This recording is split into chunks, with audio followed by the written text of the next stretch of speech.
2024 kalau Bapak salah pilih, begini nih, disuruh ngurus laut, malah jadi bajak laut. Tapi kalau ceramah orang begini dibilang radikal. Amar ma'ruf nahi mungkar. Mana kalau Muhammad kita sogok perempuan, bilang yang lain. Dah setuju. Kenapa? Muhammad bukan pejabat Indonesia. Kasih perempuan hijau matanya. Kalau kan begitu, di mana itu Indonesia? Kita tahu di Indonesia ada pejabat begitu. Ada. Kau salah, kenapa kau pilih? Pilih sendiri kau pemimpinmu. Sekarang kau diberi kebebasan pilih pemimpinmu. Tapi karena kau disogok, mana orang jahat kau pilih juga. Jangan ketawa, serius orang ini. Yang nggak boleh adalah mempolitisasi politik identitas. Itu yang nggak boleh. Menganggap bahwa politik identitas itu adalah Muslim, itu kan bahaya. Lu fakta sosiologisnya bangsa ini adalah Islam. Ini orang-orang yang mengkritik ya kayak Rocky. Dia keras loh mengkritiknya itu, tapi kan dia pintar memilih diksi supaya dia tidak terjebak kepada penghinaan gitu, karena pasal itu ada. Yang manis namanya Mas Anies, yang tegar namanya Mas Ganjar,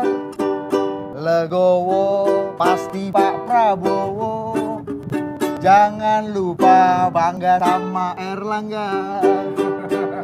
Itulah kandidat capres kita. Hasil survei A, B, C, D, E, F, G. Semua belum tentu bisa berlaga. Kita tunggu Jokowi dukung siapa? Ayo semuanya.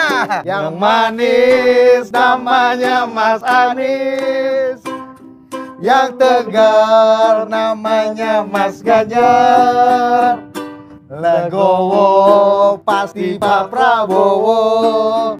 Jangan lupa bangga sama Erlangga.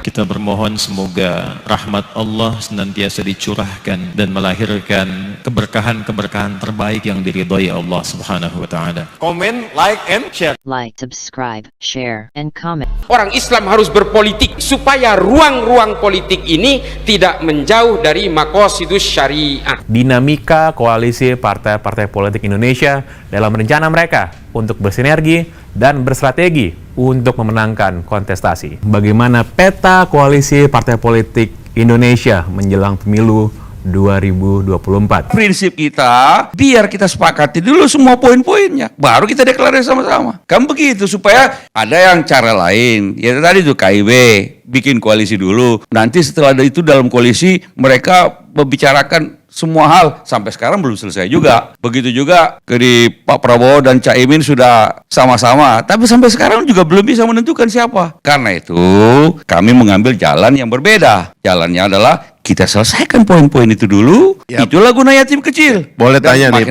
Pandi, boleh tanya. Ini kan karena konsep tim kecil itu sudah diumumkan kepada publik. Artinya kan waktu kita datang ke tim kecil itu kan bawa mandat. Apakah di mandat itu posisi calon presiden Anies Baswedan itu sudah fix atau belum? Karena masalahnya gini, setahu saya semua partai politik itu menetapkan calon presidennya melalui Munas. Bahkan kalau di PKS itu kan Majelis Syuro adalah lembaga tertinggi. Munas itu hanyalah seremoni sebenarnya gitu. Nah, Majelis Syuronya itu setahu saya belum memutuskan siapa calon presiden. Sama juga dengan Demokrat. Jadi waktu datang ini ada Anies Baswedan juga duduk di situ. Apakah sudah dengan kesepakatan bahwa kami ini sebenarnya sudah sepakat Anies Baswedan, tetapi partai masing-masing belum. Bahkan di dalam tradisi Amerika ada yang namanya acceptance speech. Di waktu Nasdem, Anies Baswedan sudah menyatakan acceptance speech. Dia sudah menyatakan menerima pencalonan itu. Kalau di Demokrat, tim kecil bertugas mengeksplorasi, melakukan pembicaraan-pembicaraan, termasuk detail-detail,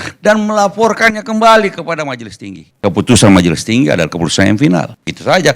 Kalau di PKS, Majelis Syuro, tim kecil itu akuntabilitasnya kepada, begitu sederhana saja. Masing-masing partai punya mekanismenya. Itu yang nggak diperjelas gitu kan. Masalahnya timnya ada, tapi yang diomongkan kita nggak tahu. Saya memang mengapresiasi kehadiran dari teman-teman di koalisi yang memang tidak ada aturannya, tapi mencoba berkumpul dengan niat baik, katanya supaya itu menghindari tadi last minute transaction itu. Meskipun saya terus terang dalam hitung-hitungan yang saya coba kalkulasikan, ini seperti orang main catur kan, atau main kartu lah. Jadinya ya, karena nggak ada aturannya tadi, maka kartu-kartu tidak mungkin dikeluarkan di awal. Akan ada kartu yang disimpan dan akan dikeluarkan belakangan gitu. Banyak kartu lah ya, terutama kartu wakil ya kan, atau kartu ya, komposisi dari koalisi dan sebagainya dan sebagainya. Sebab kalau kayak dengan cara seperti ini, dengan threshold 20%, itu berarti kan kira-kira ada 4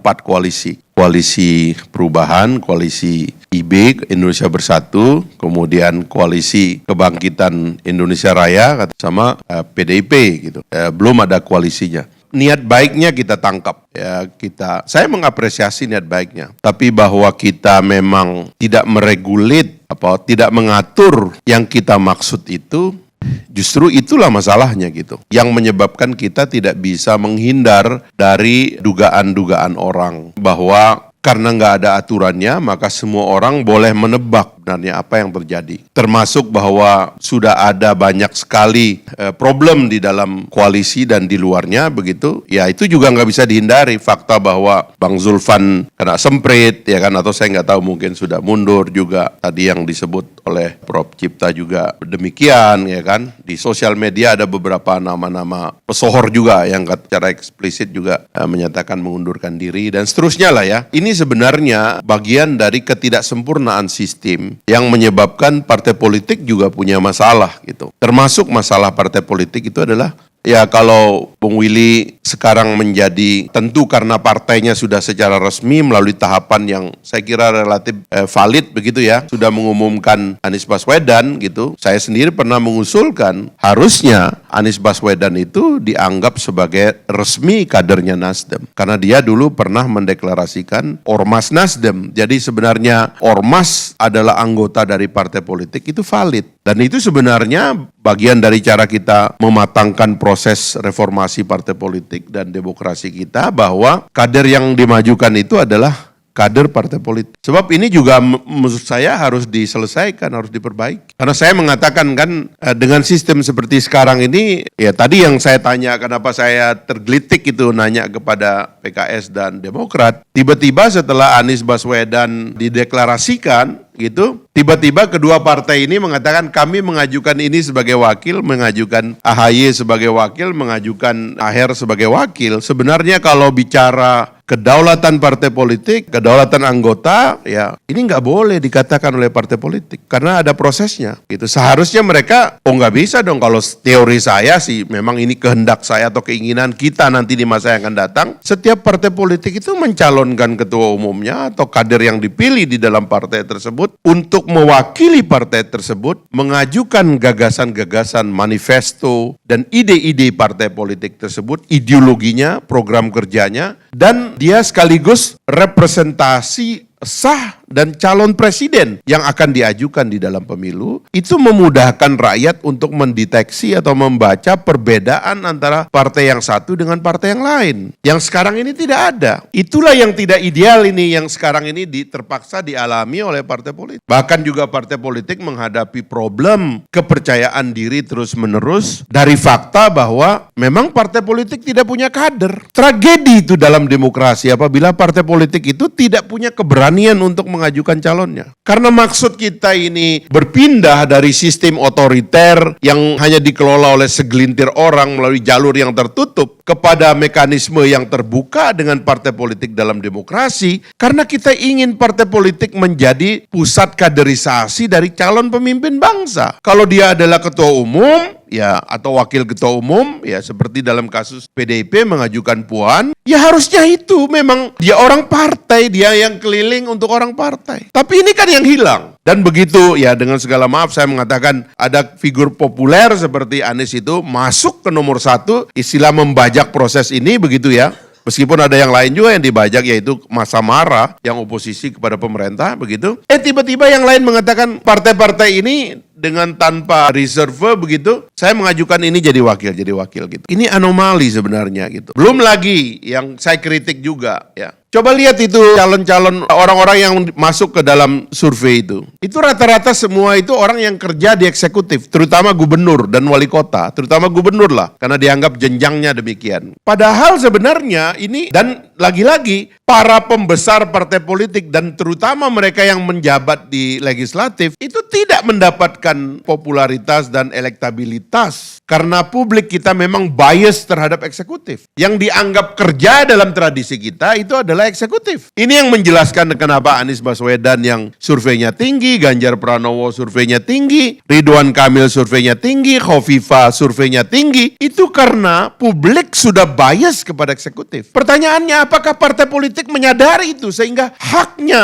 Muhaimin hilang, hak Erlangga Hartarto hilang, hak Zulkifli Hasan hilang, hak AHY hilang. Kader-kader PKS itu tidak ada yang pantas untuk menjadi pemimpin, menjadi orang nomor satu, padahal mereka sudah masuk ke dalam kaderisasi yang luar biasa. Hilang mereka. Kan ini juga anomali yang harus kita perbaiki. Nah, sehingga sebenarnya kalau di dalam tradisi berdemokrasi yang baik itu adalah nomination before electability. Bukan electability before nomination. Sehingga kita ini adalah bekerja oleh dua problem. Itu yang pertama adalah ya karena kita mengatur regulasi yang tidak benar gitu ya. Presidential threshold itu yang tidak ada di seluruh dunia itu. Dan yang kedua, jebakan popularitas. Kalau di negara demokrasi orang harus melalui caucus, orang harus melalui primary. Sehingga betul-betul yang menjadi pemimpin pada akhirnya adalah registered anggota dari partai politik. Donald Trump boleh kita lihat liberal gaya hidupnya, tapi dia adalah registered Republican. Sehingga waktu dia dipilih di dalam konvensi, memang dia adalah orang partai. Jadi warna dari partai Republik, warna daripada partai Demokrat, itu nampak pada perdebatan calon pemimpin. Seperti warna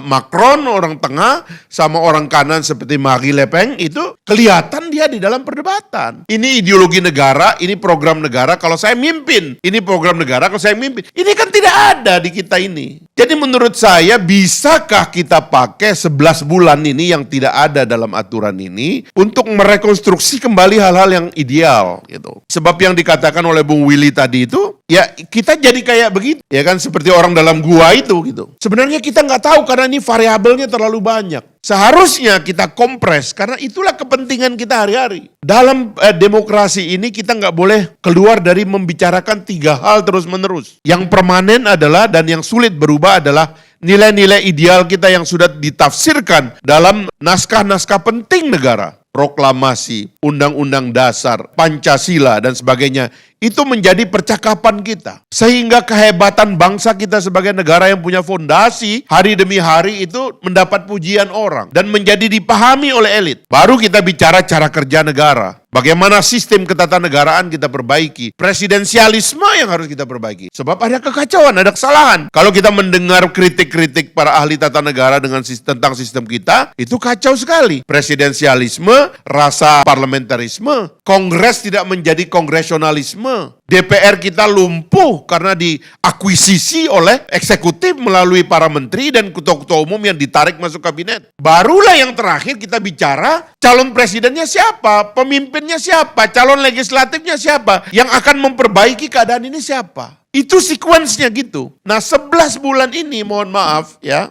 paling tidak saya mengatakan kita nggak masuk ke dalam perdebatan itu. Dan yang kedua adalah yang saya juga persoalkan gitu ya. Karena kita kemudian lompat kepada orang yang lagi-lagi motifnya adalah memang elektabilitas karena ada orang yang ada masa marah yang mendukung salah satu kandidat. Atau 2 kandidat yang saya katakan masa marah Islam yang beroposisi kepada pemerintah yang memilih Anies Baswedan dan masa marah kiri ya kan atau nasionalis yang berada di belakangnya Ganjar Pranowo yang juga cemas dengan berkembangnya masa Anies Baswedan. Dan ini kembali kepada perkelahian yang tidak jelas dalam sekian tahun ini ya antara cebong kampret dan sebagainya itu yang seharusnya kita perbaiki supaya politik kita jangan berbasis kepada perasaan. Karena kalau semakin berbasis perasaan politik kita mengarah kepada politik identitas, kepada sara, maka yang kita pelihara ini adalah api dalam sekam yang suatu hari bisa meledak dan kita semua jadi korban. Saya Karen mohon undur diri. Subhanakallahumma wa bihamdika asyhadu an la ilaha illa anta astaghfiruka wa atubu ilaik. Billahi taufiq wal hidayah. Wassalamualaikum warahmatullahi wabarakatuh.